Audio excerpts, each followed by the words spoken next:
చీమదారులు ఉంటాయని. ఇంకో మాట చూద్దాం. కీర్తన గ్రంథము 51 10వ వచనం చూసినట్లయితే పురుషులు చదవండి, అందరూ స్త్రీలు చదువుతారు. పురుషులు చదవండి. ఆయనలో శుద్ధ హృదయము కలుగు చేయము, నా అంతరంగంలో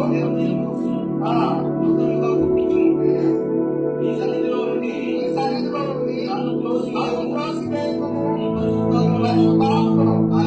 నా యొద్ద నుండి తీసివేయకుము. ఈ రాజనామము దేవా, నా యొక్క శుద్ధ హృదయం కలుగు చేయము. శుద్ధ హృదయం అంటే ఏంటి? మంచి హృదయం. శుద్ధ హృదయం అంటే ఏంటంటే ఈ పాప బోధ బలవంశంలో మన యొక్క హృదయం నుండి తీసిందే శుద్ధ హృదయం. పుట్టిన బిడ్డకి ఒక మంచి నడవడిక నేర్పామనుకోండి, వారు పైకి వెళ్ళినప్పుడు కూడా మంచి నడవడికే నడుస్తుంది.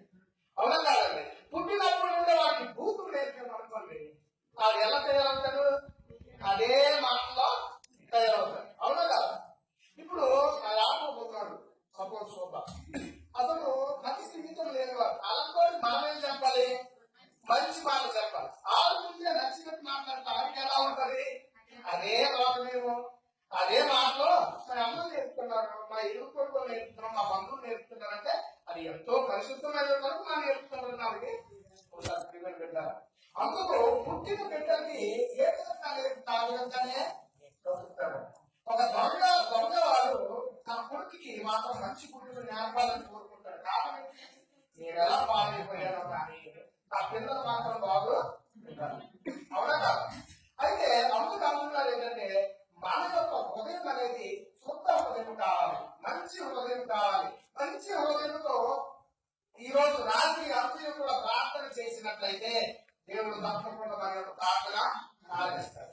మనం ప్రార్థన చేసేటప్పుడు ఇది జరుగుతుందో జరగదు, ఇది ప్రార్థన అయిపోతుంది, చేస్తారు, ఏది తప్పుడు వంకరెడ్డి అని మధ్య మధ్యలో నవ్వుకోవడాలు, అలాగే మధ్య మధ్యలో నవ్వుకోవడాలు, అటువంటి హృదయము దేవుడు చూడాలంటున్నాడు.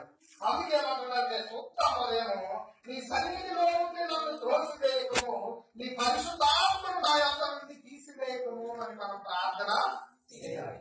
ఇది మన యొక్క ఈ యొక్క సన్నిధి నుండి, మన యొక్క హృదయం అనే ఆలయం నుండి ప్రభువా మమ్మల్ని తీసివేయకుండా నీ యొక్క మార్గంలో నడిపించు, నీ యొక్క పరిశుద్ధాత్మను నా యొక్క నుండి తీసివేయకము అని మనం ప్రార్థన చేసినట్లయితే దేవుడు తప్పకుండా మన యొక్క మార్గం